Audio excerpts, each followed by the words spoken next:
Et si l'ascension d'Hitler au pouvoir n'était pas vraiment un accident de l'histoire, mais plutôt le résultat d'un projet bien calculé? C'est la thèse, disons-le, assez provocatrice qu'on explore aujourd'hui. Elle est tirée du livre de l'historien Guido Giacomo Preparata, Conjurer Hitler, comment la Grande-Bretagne et l'Amérique ont créé le Troisième Reich. Alors, pour bien comprendre la pensée de Preparata, il faut partir de son argument central. Pour lui, toute la politique étrangère britannique du XXe siècle était guidée par une peur, une véritable angoisse. Il fallait à tout prix empêcher une alliance entre l'Allemagne et la Russie.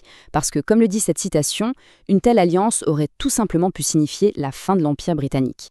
Et cette peur, elle porte un nom dans le livre, l'étreinte eurasienne. Imaginez un peu, la puissance industrielle et la technologie allemande fusionnées avec les ressources immenses et la main-d'œuvre de la Russie. Ça créerait une superpuissance continentale, un bloc quasi invincible, capable de défier complètement la domination des puissances maritimes comme l'Angleterre et les États-Unis. C'était ça le cauchemar à éviter. Pour décortiquer cette thèse complexe, on va suivre le fil du raisonnement de l'auteur. D'abord, on regardera la vision d'ensemble, ce grand échiquier géopolitique. Ensuite, on verra comment le traité de Versailles est présenté comme un piège.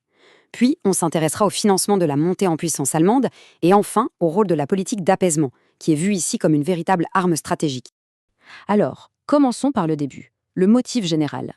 Quelle était, selon Preparata, la grande stratégie qui a mis en mouvement toutes les pièces sur cet échiquier mondial avant même le début du conflit? Mais avant d'aller plus loin, une question se pose. Qui est Guido Giacomo Preparata? Eh bien, ce n'est pas n'importe qui. On parle d'un universitaire avec un parcours académique solide, un doctorat en économie politique, un diplôme de l'université de Cambridge, une prestigieuse bourse Fulbright. Il a aussi travaillé à la Banque d'Italie et enseigné dans plusieurs universités. C'est important de le noter, car sa thèse, aussi dérangeante soit-elle, est ancrée dans une analyse économique et géopolitique qui se veut rigoureuse. On entre maintenant dans le premier pilier de l'argumentation. Et c'est une réinterprétation, disons, radicale, du fameux traité de Versailles. Alors, la vision classique, celle qu'on apprend à l'école, c'est que le traité de Versailles était une paix mal négociée, trop dure, et qui a accidentellement semé les graines de la colère en Allemagne. Preparata, lui, dit tout le contraire. Pour lui, ce n'était pas du tout une erreur. C'était un piège, un calcul cynique, conçu précisément pour provoquer une réaction nationaliste et revancharde en Allemagne. Et cette idée, il ne la sort pas de nulle part. Il s'appuie notamment sur des analyses de l'époque, comme celle de l'économiste Thorstein Veblen. Dès 1919, Veblen écrivait que les termes du traité semblaient faits exprès pour laisser les élites industrielles et militaires allemandes suffisamment intactes, juste assez pour qu'elles puissent être réutilisées plus tard, notamment comme un rempart contre le communisme. D'accord, donc on a un terrain préparé pour une réaction violente. Mais pour qu'un mouvement extrémiste prenne le pouvoir et réarme un pays, il faut de l'argent. Beaucoup d'argent. C'est ce que Preparata appelle la phase d'incubation. 34 milliards de dollars, voilà le chiffre.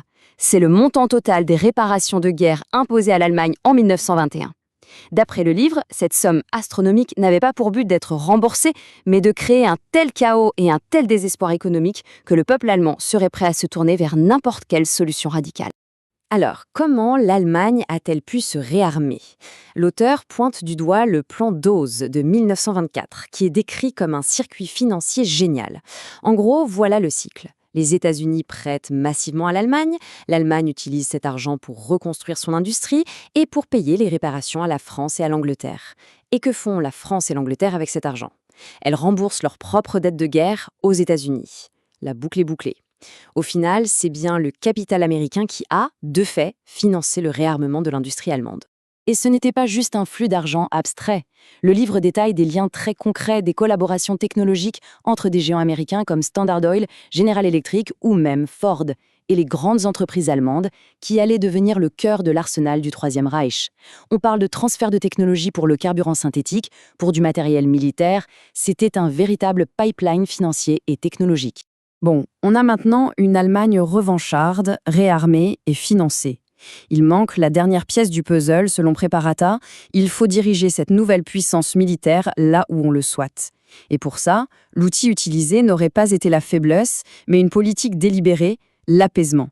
L'auteur nous invite donc à relire toute la séquence des années 30. La remilitarisation de la Rhénanie sans réaction, l'annexion de l'Autriche, les fameux accords de Munich. D'après cette thèse, ce ne sont pas des échecs diplomatiques, mais plutôt une série de feux verts calculés, de signaux envoyés à Hitler pour l'encourager dans une seule direction, l'expansion vers l'Est, vers l'Union soviétique. Alors, quand on assemble toutes ces pièces, le piège, le financement, la direction, le récit qu'on obtient est profondément différent de l'histoire officielle des origines de la Seconde Guerre mondiale. Pour résumer, on peut vraiment voir cette thèse comme une pièce en 3 actes. D'abord, l'acte 1, le piège, le traité de Versailles qui crée le terreau parfait pour un régime extrémiste. Ensuite, l'acte 2, l'incubation, la finance et la technologie anglo-américaine qui reconstruisent la machine de guerre allemande. Et enfin, l'acte 3, le lancement, la politique d'apaisement qui vise cette machine de guerre en direction de l'Est. L'objectif de cette analyse n'est pas de valider ou d'invalider cette thèse, mais simplement d'en exposer les arguments. Et au final, ça nous laisse face à une question fondamentale et assez déstabilisante. La plus grande guerre de l'histoire a-t-elle été un accident tragique, né d'une mauvaise gestion de la paix, ou le résultat d'un plan délibéré et terriblement cynique? Preparata, lui, conclut en défiant frontalement le récit conventionnel. Pour lui, l'histoire qu'on nous raconte, celle de méchants Allemands fauteurs de troubles, est plus qu'une simplification, c'est, selon ses mots, une version des faits, peut-être réconfortante, mais qui cache une vérité beaucoup plus complexe et dérangeante.